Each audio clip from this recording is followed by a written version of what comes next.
Max Verstappen just conquered the most dangerous track in the world, the Green Hell. He has finally silenced every single GOAT debate, or has he? Ford and Chevy engines are being pushed to the limit in a high-tech biometric chamber right before Bathurst. Why now? Why at the 11th hour? That is just mind-blowing. Meanwhile, the driver market has gone completely feral. Feral, I tell you. Jaxon Evans is gone from BJR. Damo, what is going on? Welcome to the Valve Bounce. Welcome to the Valve Bounce. Welcome, everybody. Thanks for joining us. That is a whole bunch of the good, the bad, and the ugly right there. Because we have got, let's jump straight into it. Okay. Well, the GOAT. Okay. That's a big claim, but as sort of is being bantied around, and I was just fortunate enough to have the time on my hands to watch that 4-hour race. I haven't watched one in a few years, back when it was, so what is it now? It's NLS, and it was VRN or something. VLN. Yeah. VLN it was. So I kept having to redo some of the socials because I kept typing that on the screen or saying it. Yeah, but like watching him in that race, the NLS race, was just amazing. Like fair dinkum, that GOAT title is something we can actually start talking about, because as others have said, his stocks have gone up in a year that's probably been one of his, I don't know statistically, but it's possibly his, it's been his worst year in a while anyway, because he obviously had three championships, right? So he is by far the GOAT of the moment in terms of the F1 field. Can do anything in any car, whether it's virtual sim racing or it's real life GT3 or F1.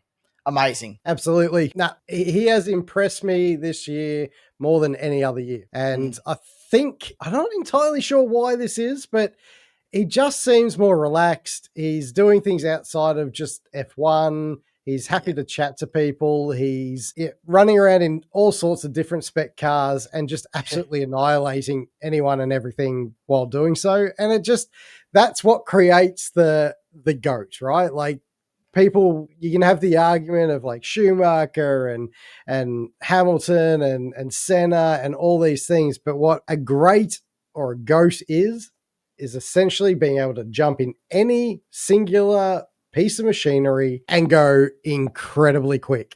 And on the weekend, although I didn't get to watch it, I saw the qualifying when it was damp, how fast he was. And I was like, amazing. Yeah. He not only that, right? Let's talk about the fact that he's proving that the sim to track pipeline is almost the perfect route, because second and third, I believe, were also from sim racing backgrounds. And I don't know, I've said it for a while, for the last sort of 10 years. I haven't sim raced for a couple now, but it just readies you just in terms of knowledge of how to battle, all those types of things. So I think he is just leaving a legacy now, and I think that's going to put him in good stead for that greatest of all time tag. Definitely. And it is a throwback to a lot of the times even before you and I, as old as we are, but where the F1 drivers used to go and race anything and everything around the world. Yeah. It was just, I guess, fitting that, someone could go back to one of those, I guess really old school tracks and emulate the Jim Clarks, the Graham Hills, the Jackie Stewarts, the Brabhams that came to Australia, raced in New Zealand, went to the US. Like he is absolutely doing it. And you're 100% right on that, that pipeline. There was another, I can't remember which car it was. I think the Mustang that came second was like a specialist, like he was an older driver, but he's a specialist Nurburgring driver. So he managed to totally destroy him. But his co-driver had the hardest stint. So in the second half, so Max had a pretty clean run. There was very few yellow flags. And I guess I should highlight for those that haven't seen it or don't watch it normally, when you get a yellow flag on the Nurburgring, because it's such a long track, they have sections which they will reduce your speed down. So it might just be a yellow or a double yellow where you just have to slow down, or they might have what they call, I think it was like they called it something, but it's like a 60k an hour limit through certain things. and through certain sections. And Chris Lulham actually had like whole sections where he couldn't even give his best lap time for most of his stint. The first part of his stint, he was kind of a bit more free and just going through traffic. But the second half of his stint was littered with slowdowns across the circuit. And so he couldn't even really extend the lead or show what he had, but he managed and maintained the gap to P2 and just delivered the car home. And he'll become like his own little superstar outside of Max at some point. Absolutely. And the fact that he's from Verstappen's race team, as in the sim race team, and he's been given the opportunity to run. Like, these are the things that, you know, will endear people to Max. And, you know, him giving others opportunity that, you know, they wouldn't necessarily be afforded. That's what it's all about. I love seeing that. And that makes me like Max. Like, that's a big thing. And, you know, really kudos to him, because he was over a minute ahead at the end of his first stint. And Chris Lulham, you're right, just absolutely did a pearler of a job and just brought it home, knew his job, got it done. Perfect. Yeah, it was fantastic. Yeah, it was great to watch. And there was a lot of interest online at the track. 2.5 million views. Yeah. Last time I saw that. And that is also, I think they had, I don't know the number, but I think they had a very large, higher than normal turnout to people going to the track itself in attendance. So it was a win for everybody.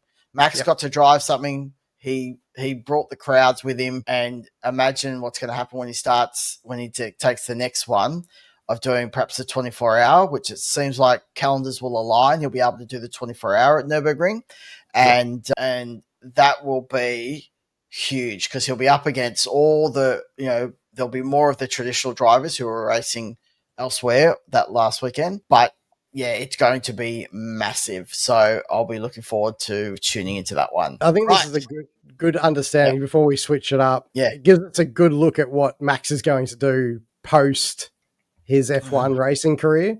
I think he's really enjoyed this GT3 side of things. And I would love, could you imagine, Damien, and I'll be there, if he comes down under and does the Bathurst 12-hour? Could you imagine him and Roscoe? Ooh, so good. The interest and the crowds and the viewers for Rossi, that is going to get dwarfed. Quadruple. It's going to get dwarfed. That would be crazy, but I do believe next year there is a clash anyway with pre-season F1 testing, which brings a bit of a tear to my eye. But that would be the ultimate goal for him once he retires, to kind of do the rounds of all the big events. And I'm also excited. He's Ford next year, right? They'll have the WEC because they're developing a hypercar. You know, he can go do some INSA stuff in GT3. Like, he's got a big, big opportunity to go race whatever he wants. I mean, the other tasty proposition, if we...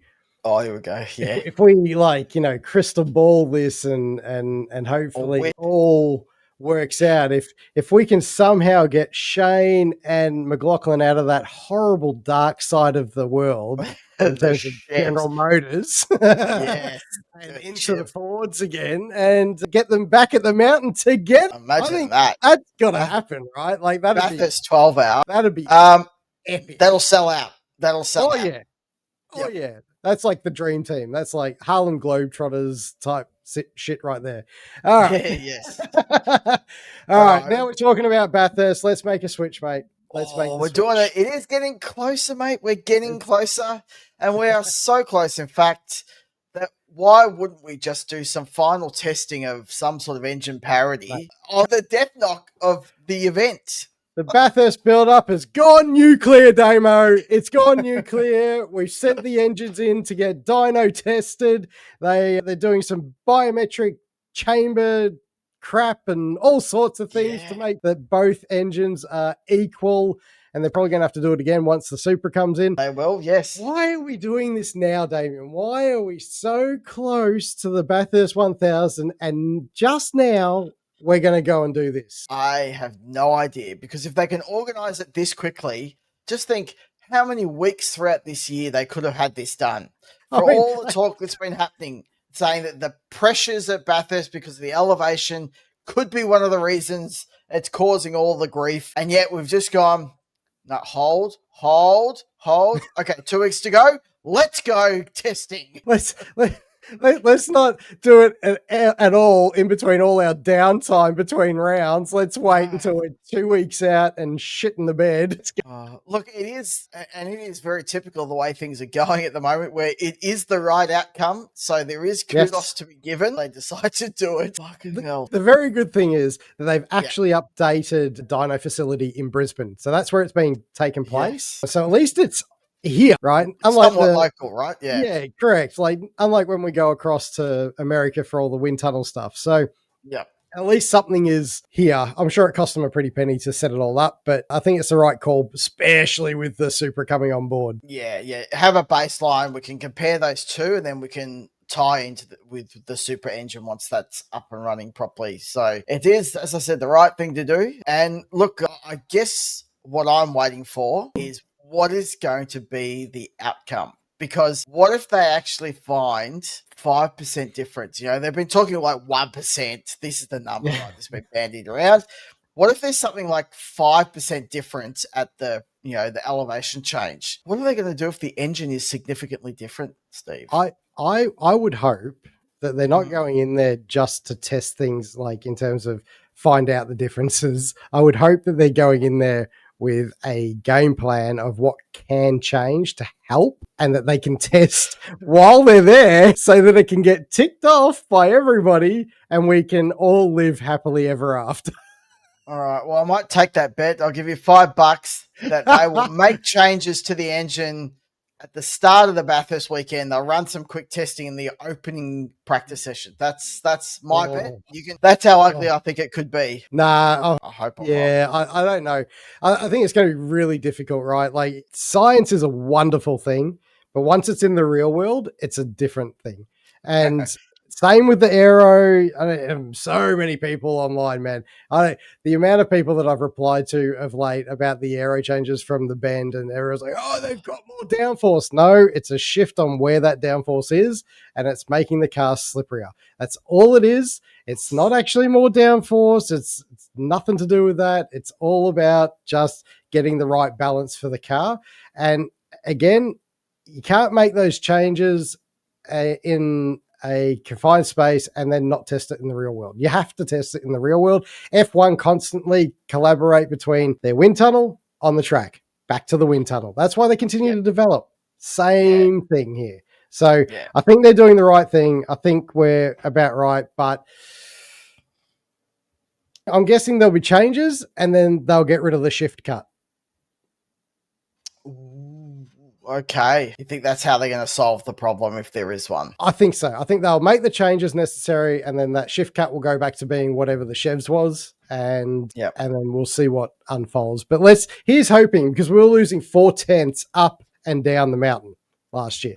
4/10. Well, that is a good metric, right? So 4/10 is what we know was last year. Now, of course, there'll be, sometimes the weather and stuff will be different, but it will be very interesting to see the real world. Like you talk about that theory versus practical. What is going to be the practical outcome of whatever they do change? Because that 4/10 was massive. It really was massive. So let's see how it goes. Well, and I guess one thing that we should also talk about is how good. Now, whether it was, let's say, kudos to the AFL, the Australian Football League, or kudos to Toyota, or kudos to James Warburton, whoever coordinated to have the Supra on display for the AFL Grand Final, which had 100,000 people at the MCG, millions watching online, not online, on TV, because it's only on TV, not online. But they had the Toyota there, and they were showing it around. It was a bit lackluster in terms of, it was kind of just reference, and they had the interview with Frosty and Cam, and they just kept asking Frosty questions, and they had to drag Cam into the conversation. But it was a great cross-platform promotion. So whoever organised it, well done. Yes, absolutely. We'll give them a round of applause. I believe it was Toyota that actually instigated this, and it wasn't on the back of Supercars. So, but having said that, it's a great initiative. It's a great way to get the car in front. But the question I have is, was it let down by its livery?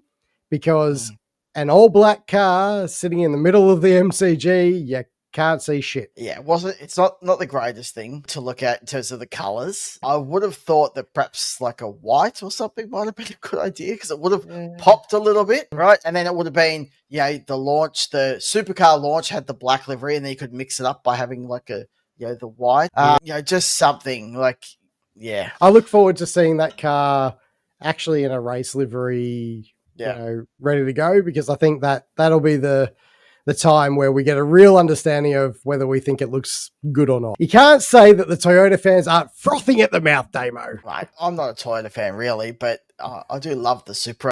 I'm frothing at the mouth for a different reason. Speaking of frothing, there was a very interesting piece of content that came out with the very first 888 Ford Mustang complete, ready to go, could hit the track, but it's not going to. It's not going to turn a lap until 2026, Damien. What did you think of the 888 Mustang and the old school livery? Yeah, I mean, they did a good job. It looked very nice. The silver color or grey, whatever you want to call it. You're the creative guy. Yeah, very reminiscent of the old green-eyed monster. But look, I thought it looked good. It is staggering, though, that between finishing that, getting a car across to the US, that they're not going to really be doing any turning of laps, and maybe contractually they can't anyway. I know they've had WinCup in one of the borrowed cars somewhere just to do some initial validation of work, but it seems like a long time before they're going to be turning laps and making a good meal of a car. Look, it was due to actually hit the track now, I believe. Yeah, that was the idea, but due to the fact that the car's going to go to the States immediately for wind tunnel testing and the like, so that isn't going to happen now. They said may as well just wait, because if any changes happen, then any testing they do now is redundant. So it'll go to America. Let's be honest, I'll be flabbergasted if we don't have any changes to all three. I think there will be some tweaks happening. So yes, very interested to see how that goes. But yeah, I'm looking for.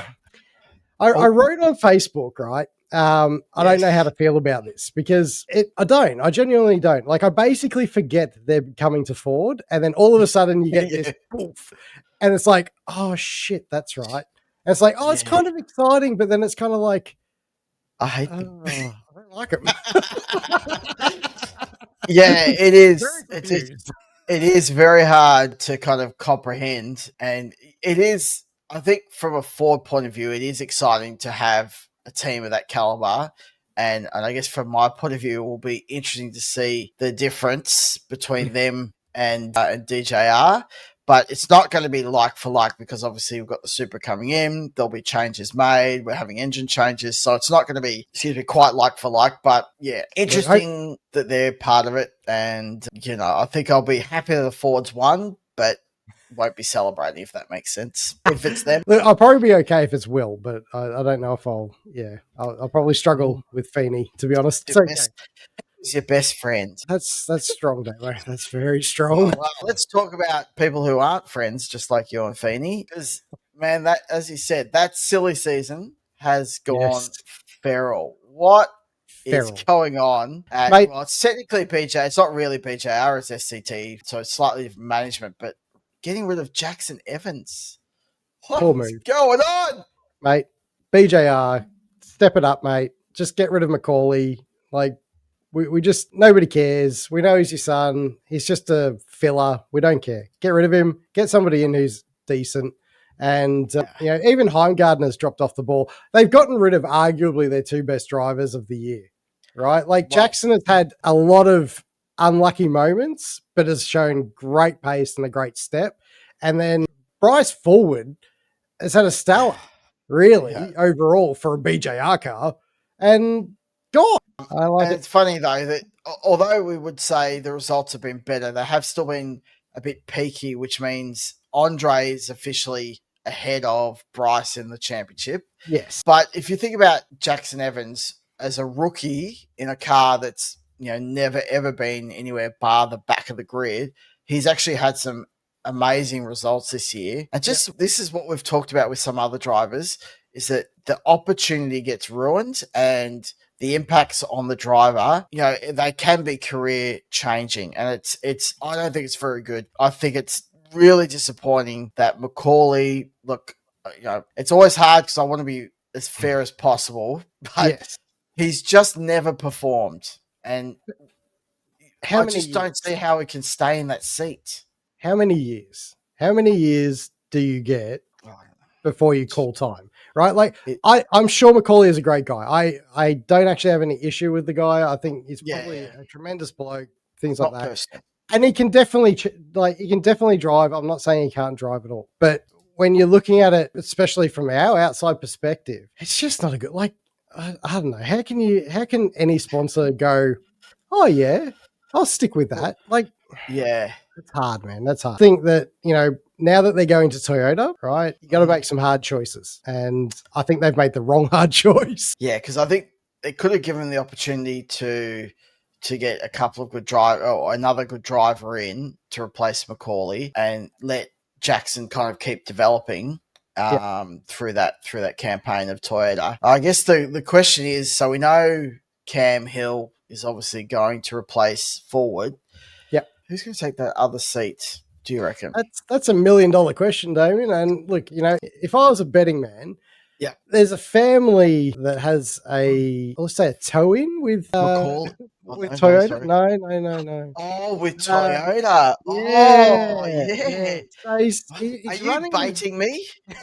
We are totally baiting. Oh, that sounds terrible. Okay, so your money is Zach Bates. Okay. My money is on Zach Bates. I think it would make perfect sense. Like, let's be honest, right? So I think, he's likely, in my opinion, to get the call up. I don't know if that is the case, but I'd say it would be. Yeah, and it's kind of tough taking out a rookie for a relative rookie as well, right? So it is a good result for Toyota, I would think, because of that synergy. But, I wouldn't say that that's a bad outcome, other than the fact that Jaxon is no longer on the grid. So, it just seems like a bit of a shame. And the other available spots, they're running out. There's not much space left, is there? No. So we're getting to a stage now whereby we have 2 premier seats available and 1 potential seat at MSR. The only other one that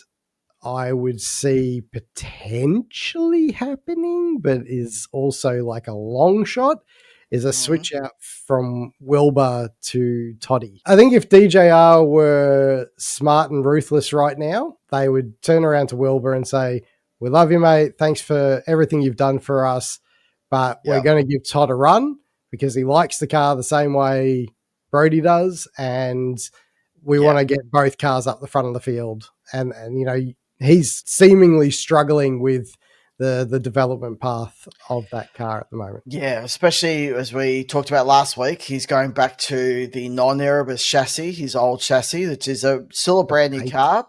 Yep. But as we heard on the Lucky Dogs pod, it sounds like they're going to do that chassis, the main part, and then put the front clips, which obviously means that they've got some setup wizardry amongst that clip, on the front and rear ends that they want to keep in place. So it'll be very interesting. And in terms of the available spots, we are basically out, and that one you talk of is still not necessarily going to happen, but could. But other than that, they're the only ones, because it looks like Reynolds is kind of firmed up that he'll be staying. That was the only other seat that was kind of going to be available, possibly. So the CoolDrive announcement, and there's still that other seat to kind of confirm up. I don't think we've seen that. Have I missed that, or is that still? No, that's still sort of up in the air. Yeah, Aaron Cameron is. I think he should get another year. But this whole Jaxon Evan things now has me thinking, or getting a bit worried, because it just means that people are making moves that I wouldn't have thought would happen.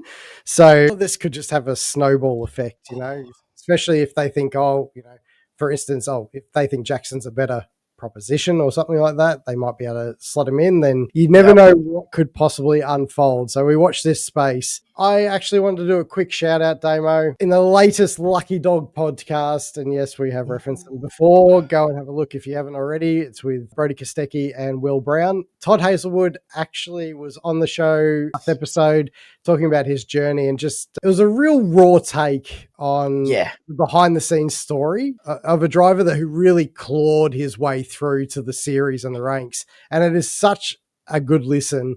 And Yeah. I don't think I really understood just how much of a player he was in getting MSR to the grid in the main game, and just how I can imagine how disappointing he was when they couldn't afford to keep him on moving forward. And he's not had that clean run at it, to really showcase his potential. And I really hope that once they win Bathurst this year, that he gets to replace Wilbur and get his shot. Yeah. Well, it was an amazing podcast, just in terms of, like, if you ever wanted to think about children that you want to get into motorsport but you don't have a lot of money, or you're young and listening to this stuff, just that effort, what you need to do when you don't have the full backing of either parents who are in fortunate position, or perhaps you built up sponsors that are willing to chip in to make it work. It is, he's always had that story about the sausage sizzles, but I wasn't aware that was like, I thought he was just doing it at certain times to raise some additional funds. I didn't realize it was like a full blown, basically it was a business where he was really doing the big chop out. And he mentioned that they still are connected as a sponsor in some way today, that sausage place. Just phenomenal. And the podcast itself has been really great, because we are hearing a lot of good stuff from the drivers, nicely balanced between the Ford and the Chev at this stage. But having Todd on there, that was an amazing one, just to listen to his story about how he has tried to get himself, full-time in the main game, and then some of the things that just didn't pan out. So it was awesome. Yeah, 100%. I mean, like, you only have to think back, like, when you think how hard he had to work to get that done, and then you think about his big accident at Sandown, in his first enduro and stuff. Like, man, like, the kid's gone through the ringer, and I think a place where he's loved and cuddled and given a really good opportunity over a couple of years would be mega. So we wish you well, Toddy. And if you haven't checked it out, Lucky Dogs podcast, it's a great listen. If you like us, you'll like them. So yes. All right. Shall we shift gears, mate? Because this weekend we are back to racing. We are at Singapore, sweating our nuts off. Well, we're not, but they are. No, they will be. And some people we know that are there. Yeah, good luck to them, because it would be nice to be warmer. We're almost here in Melbourne. We're getting some warmth, but it would be nice to be in the warmth for about half an hour, and then it'd be too hot. Yep, definitely. But something that actually is a horrible thing that's unfolded this week. The paddock is actually heartbroken right now.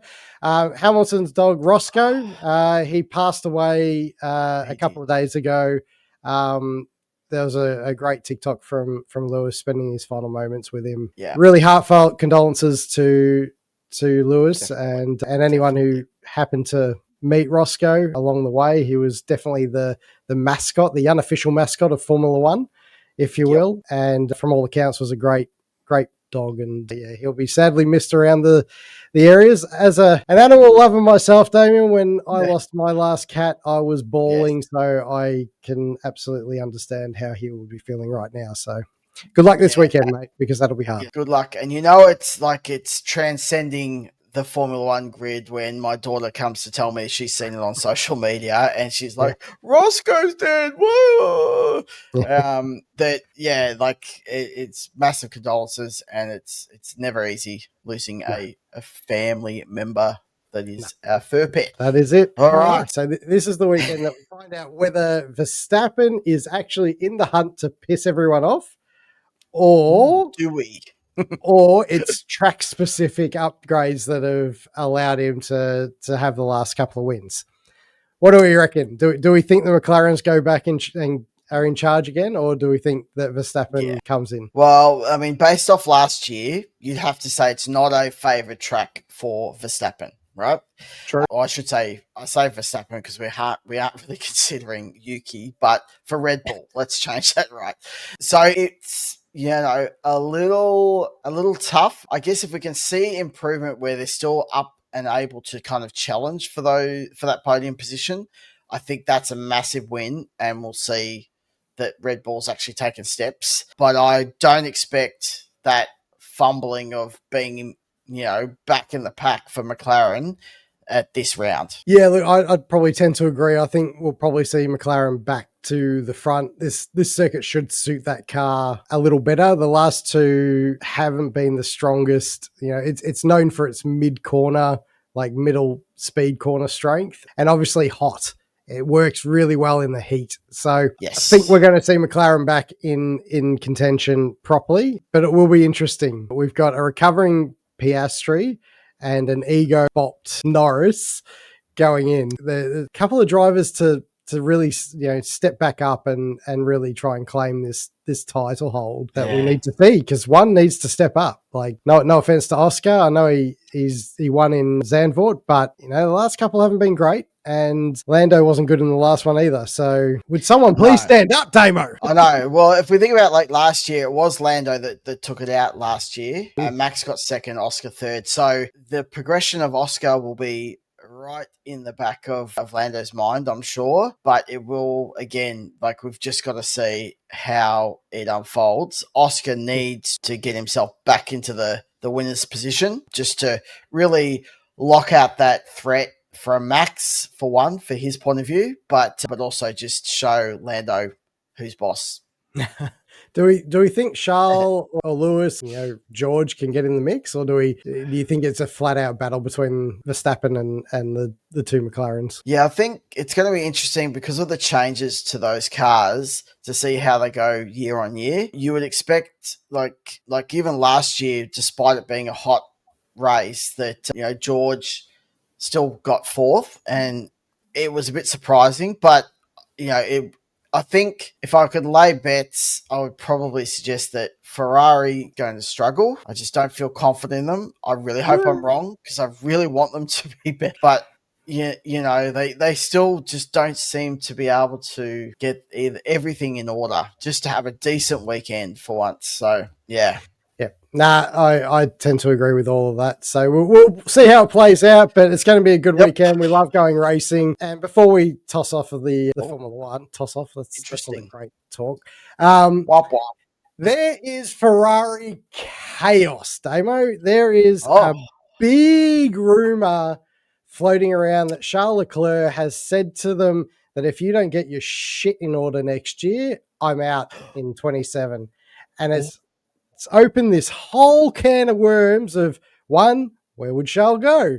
But two, does that mean that Sainz return? Oh, could Carlos return? But he wouldn't have the bromance of being there with Charles. No, you might have to form one with Piastri. I did see this rumor, and I think pretty closely after this kind of popped off on some of those lower tier news sites, that, there was pictures of Oscar in a Ferrari suit. Did you hear Webber's discussion? He got asked. So Webber turned around and said, listen, he's got a lot of boxes to tick still while he's at McLaren, and until he ticks those boxes at McLaren, we won't be talking about any moves to Ferrari. So if he wins the World Championship, does he then go? I don't know. Read between the lines. Yeah.